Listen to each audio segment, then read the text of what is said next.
Larry Schweikart is the author of 7 Events That Made America, America, and 48 Liberal Lies About American History. Larry, welcome to the Young Turks. Hey, how you doing? Pretty good, pretty good. I'm looking forward to a fun conversation with you. All right, so hit me. Give me one of the 48 terrible lies that the libs tell America. Well, we could start with, let me tell you the methodology of that book, which was that I looked at the top 20 U.S. history textbooks and kind of collated what they all said. So one of the very common ones I found, and almost all of them, was that the Rosenbergs were innocent. This was in almost all 20, and it was either stated flatly or strongly implied in almost all 20 of these books. Well, obviously the Rosenbergs had it coming. Okay, that one's not that interesting. So let's go to another one. Well, you could look at the treatment of the buffalo, for example. Most of the textbooks told a partial truth that the whites nearly exterminated the buffalo.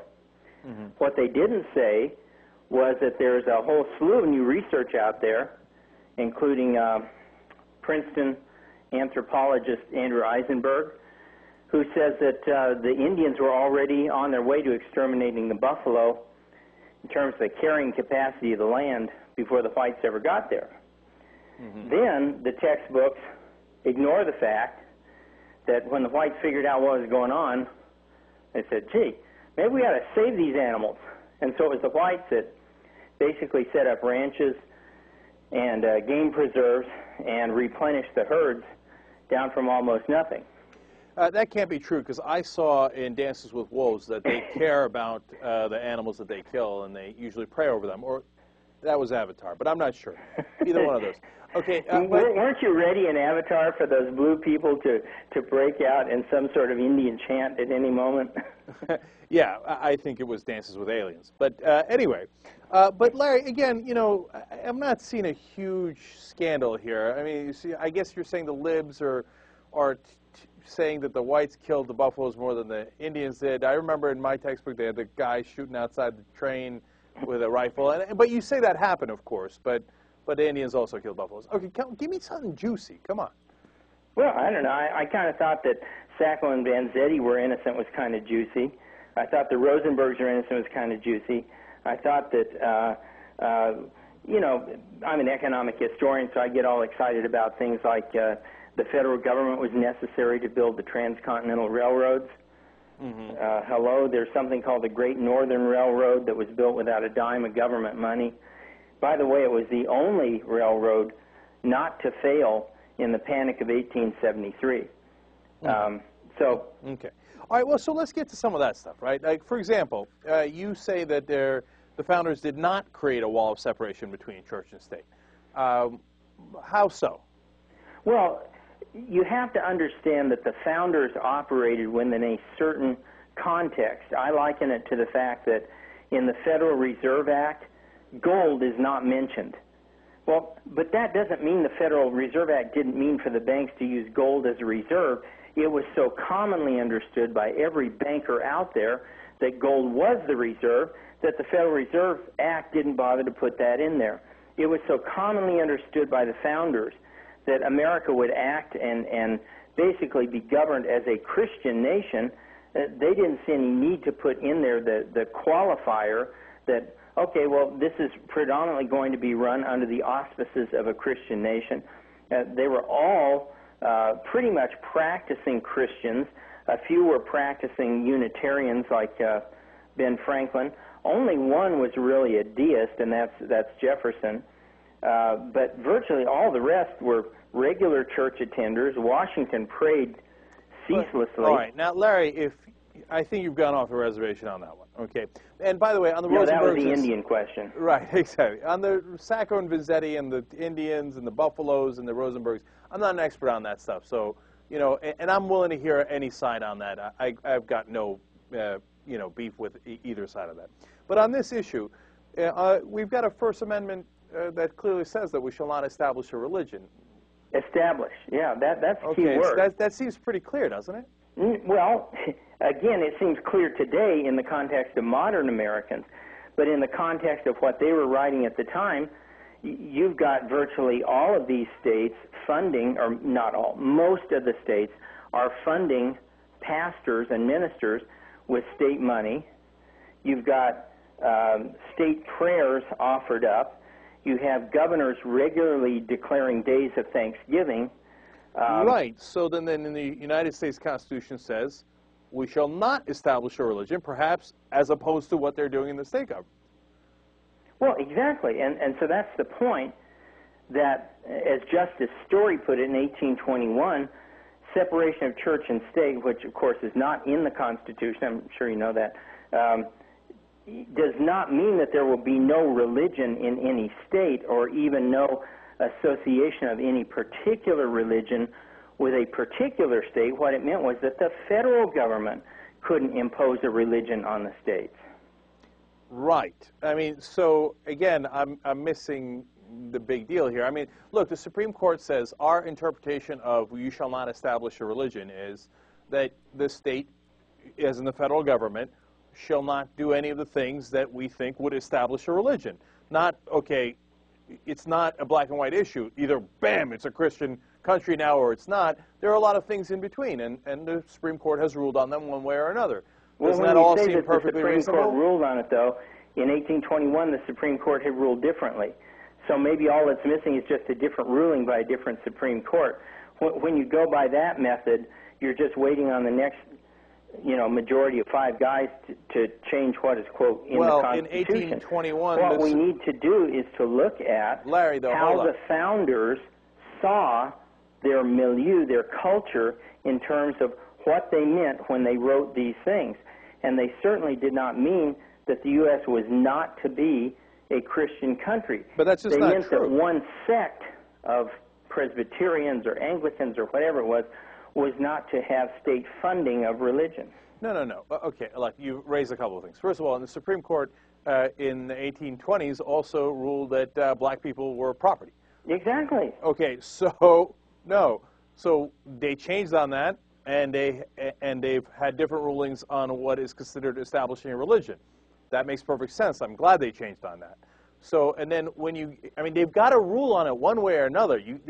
That's the whole point of the Supreme Court, is to interpret what they meant by the Constitution. That's true. And when you go to what they meant by the Constitution, wait, hold on. That does not mean that their rulings have permanence.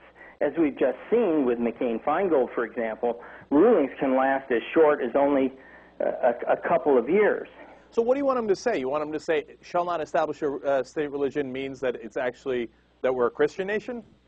What I want them to say is what the Constitution said in the context of what the founders said then, which was that the states should be allowed to do what they want. If Utah wants to be a Mormon state, it's a Mormon state. No, that's not what they meant at all. No. First of all... Well, can you cite me a document from the 1700s that yes, says otherwise? I can. I mean, I don't have the exact quote in front of me, but for okay, example, I do. hold on. Let me tell you. Jefferson said, we don't care what you are, whether you're a Mohammedan, a Turk, a Buddhist, a Christian, a Jew. It doesn't matter. We're not going to establish a religion. Jefferson, number one, wasn't there when they wrote the Constitution. He was in France.